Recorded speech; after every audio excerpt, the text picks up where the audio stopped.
bless you. Can I just take this here? Hi, everybody. How are you? So I'm honored to be here. Can we turn this first? Maybe I step back a bit. Honored to be here today with you, and I just want to share a few thoughts with you, and maybe a couple pieces of history that I think kind of bring everything into perspective and why we're here and what we're doing.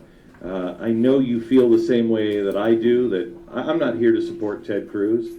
I'm here to stand up for the Constitution of the United States of America.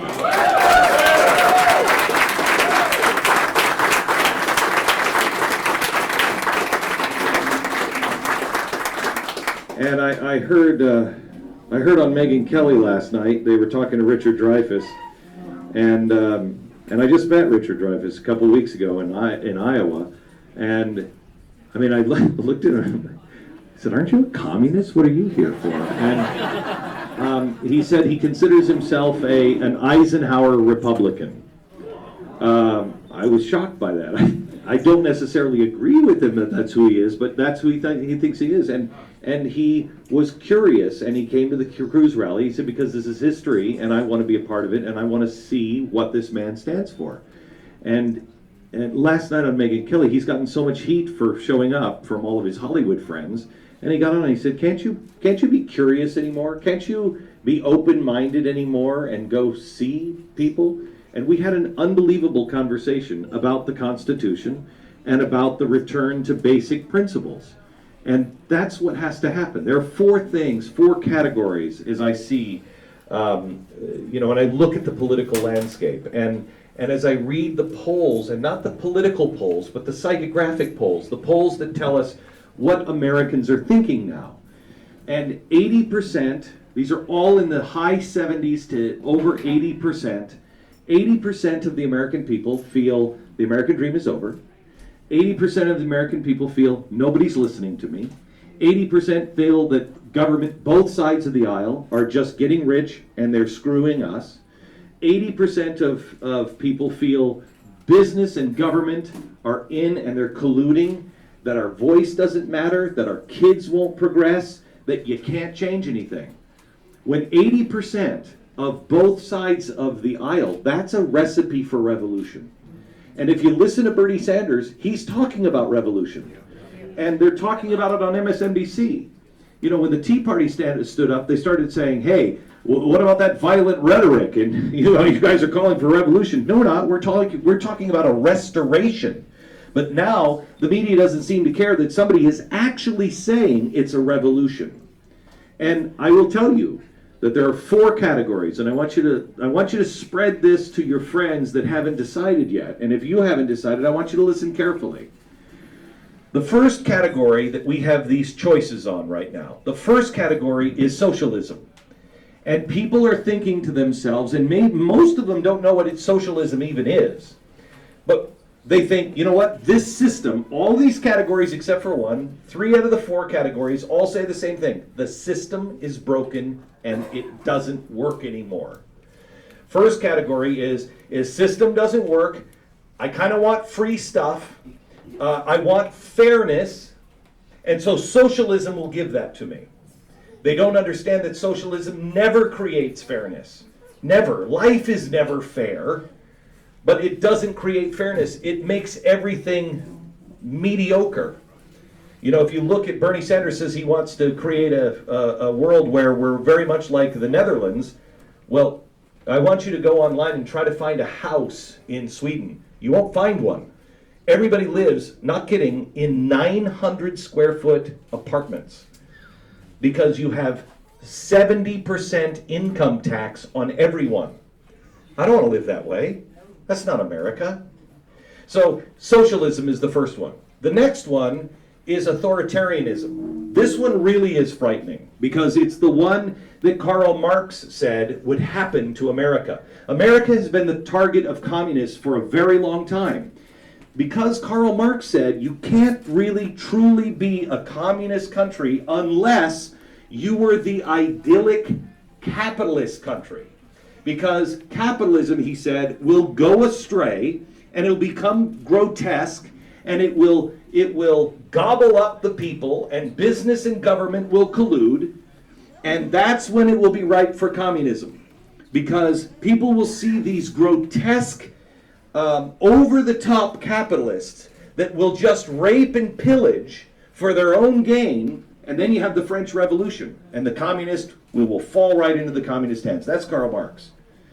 Well, I'm sorry, but I respect him for some of the stuff that he's done, but Donald Trump is one of the most grotesque capitalists I've ever seen. When he will just take people's property, when he will say unabashedly, yes, I pay the politicians because they give me what I want.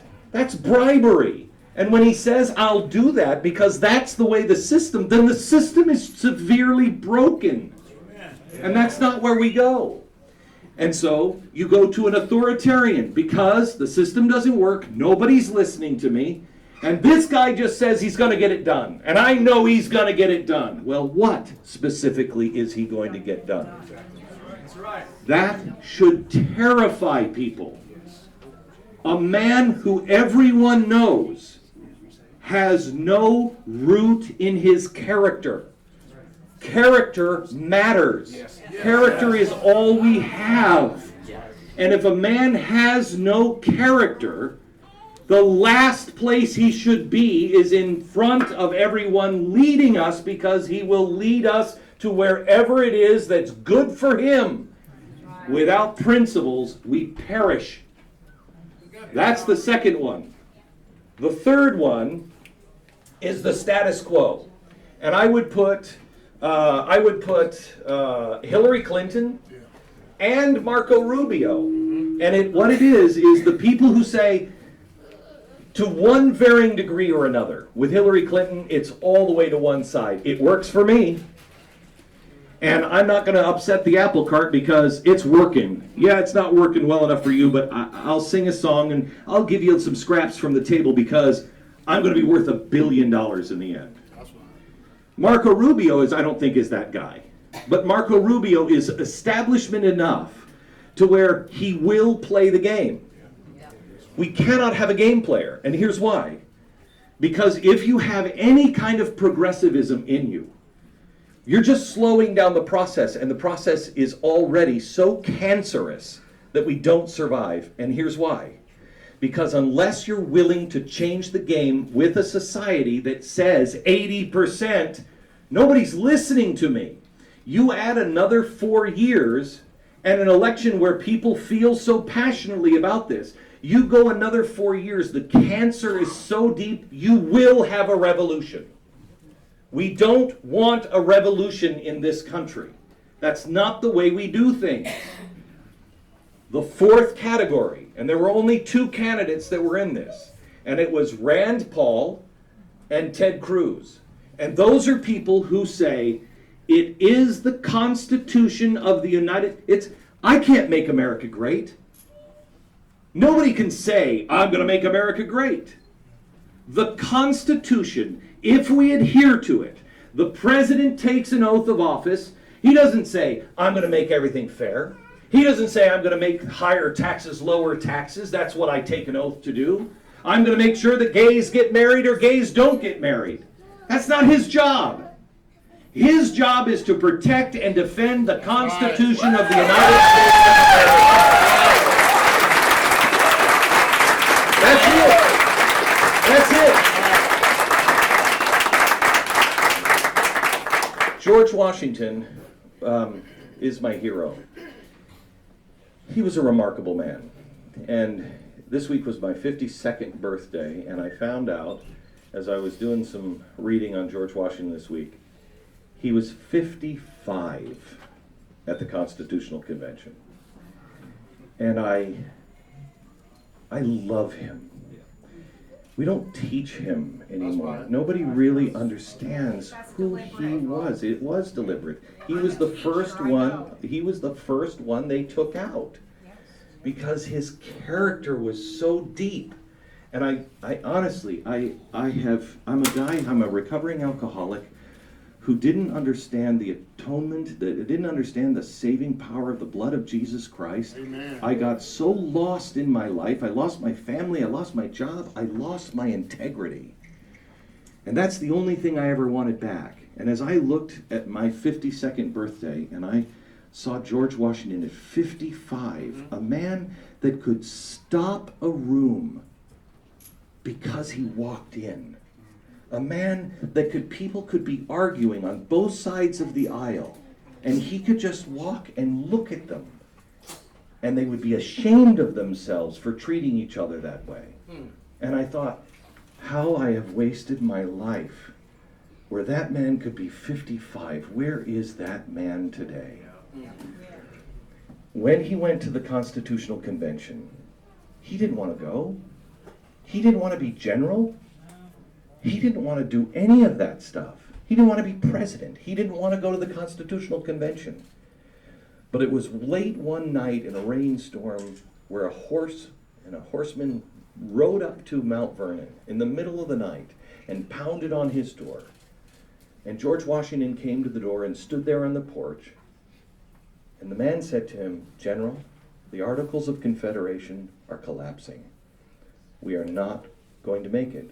Everything we fought for is going to be lost. We can't get anybody to sit down. The states won't sit down with each other. We have to have a new constitution, one that's stronger. You have to come. Ben Franklin needs you. You have to come. You're the only one that can hold this together." In strangely my favorite line from George Washington, he said, "Have I not yet done enough for my country?" And he closed the door. In my mind's eye, I see him as he's going back to go to bed. I see him standing there in the entry of Mount Vernon with his hand on the banister, arguing with the Lord. Because I know what the Lord was saying to him. We all do. No. Your service never ends.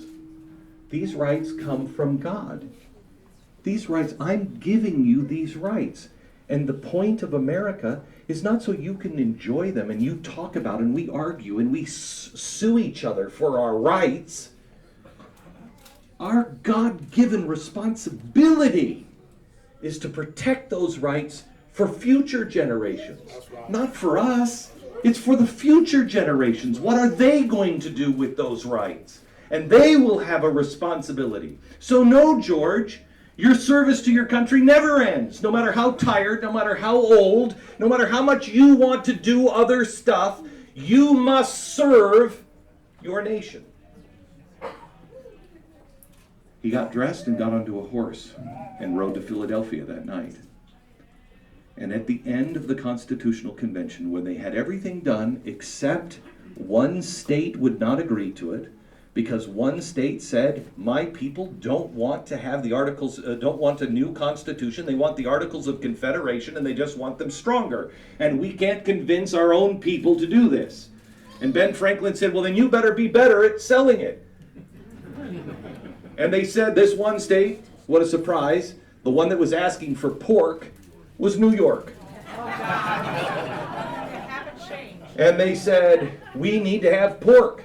And Ben Franklin said, we cannot come this far. We cannot come this far. Look at how much we have sacrificed our lives, our fortunes, of our sacred honor. That started in the 1770. We all gathered together. We were all dead men. How many people died? How much blood has been spilled to make us free? And now you want to dishonor this with graft, with corruption, with greed, with payoffs, with deal making. No deals. They continued to argue. And finally the room fell silent. And that's when that 55-year-old man, with all of the credibility that he had earned his whole life, stood up and said, gentlemen, let us raise a standard to which the wise and the honest can repair. The event is in the hand of God. Now that's old colonial language, but let me explain what he just said. please, there's going to come a time when this is going to fall apart and people are going to freak out. Let's do this one thing right. Let's do it with personal sacrifice. Let's work our brains out. We're this close. Let's do this one thing with honor. Because at some point when it does fall apart and people will be pulled and they won't know which way to go, to which the wise and the honest can repair. What that means, repair doesn't mean to fix it, it means to run to which the wise and the honest, you, will run to, because they will see what we did. They will see that we did it without deal making. We did it the hard way, the right way, the way God asked us to do it.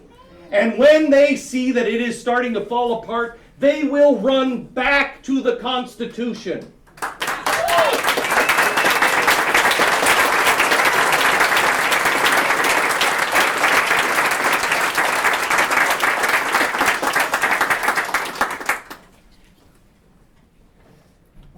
The day they signed the Constitution,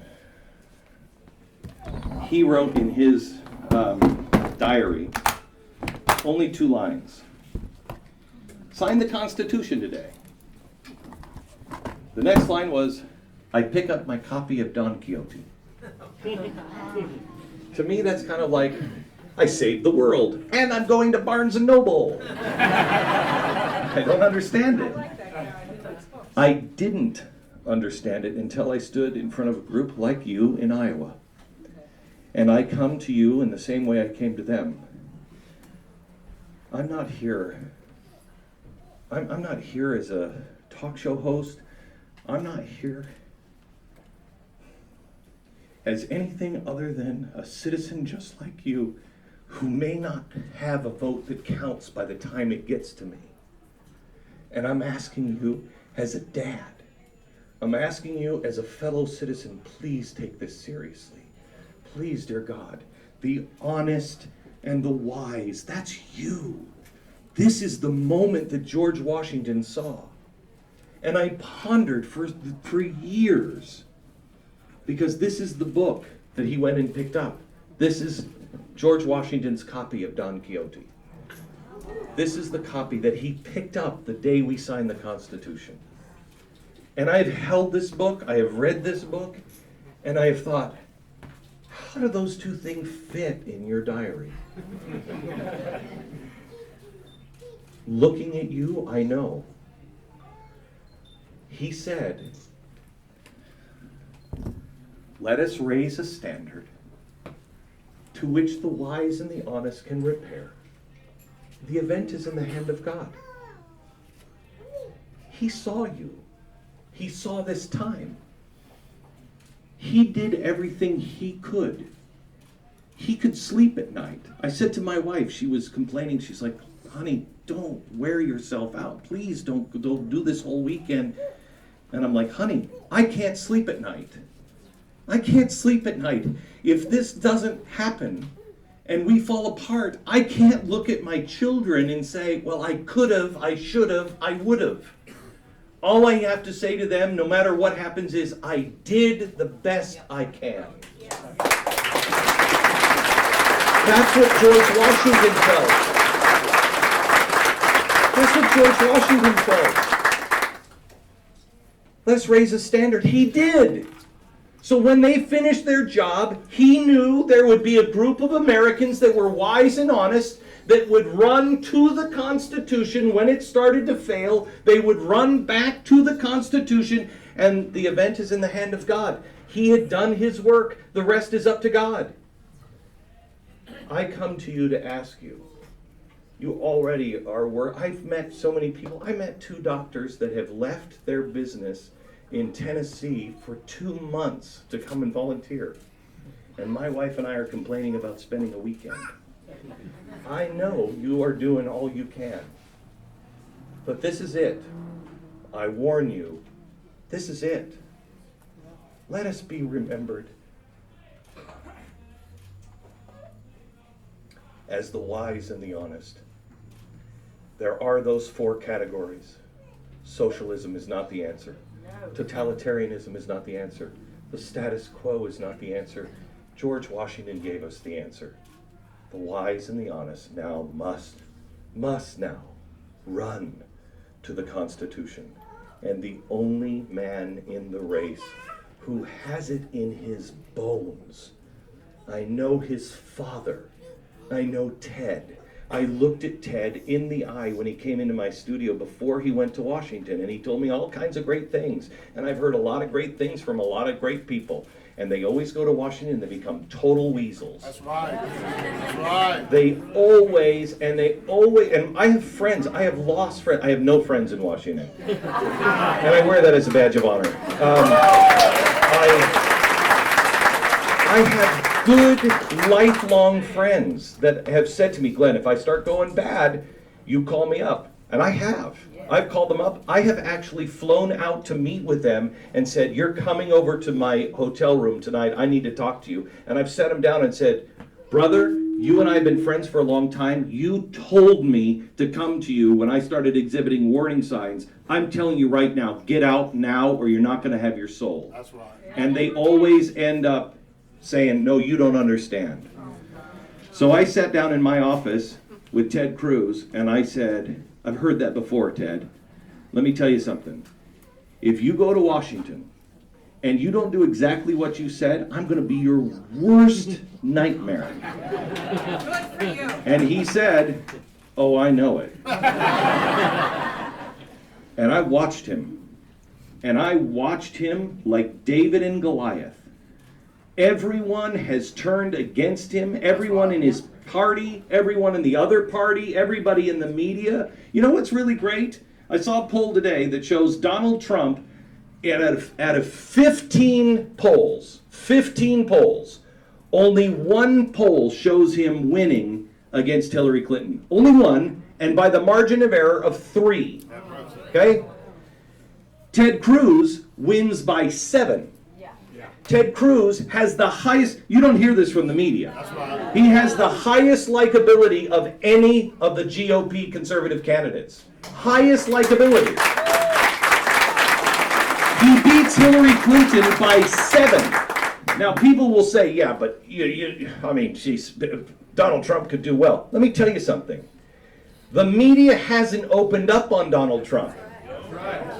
The Democrats, the Republicans, and the media have spent the last 3.5 years doing everything they can to destroy Ted Cruz, right. And he still wins by 7 points.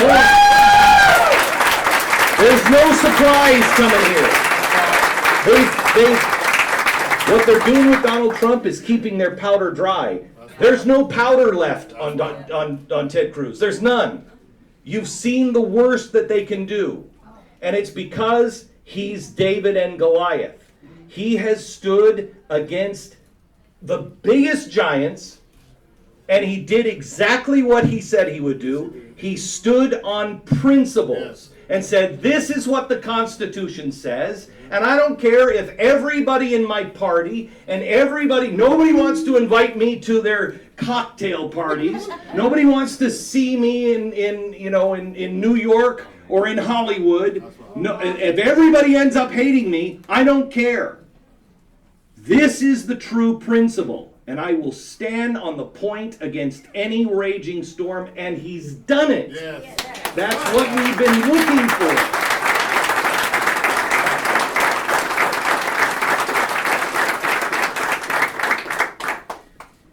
If Ted Cruz loses, it's going to be a slog.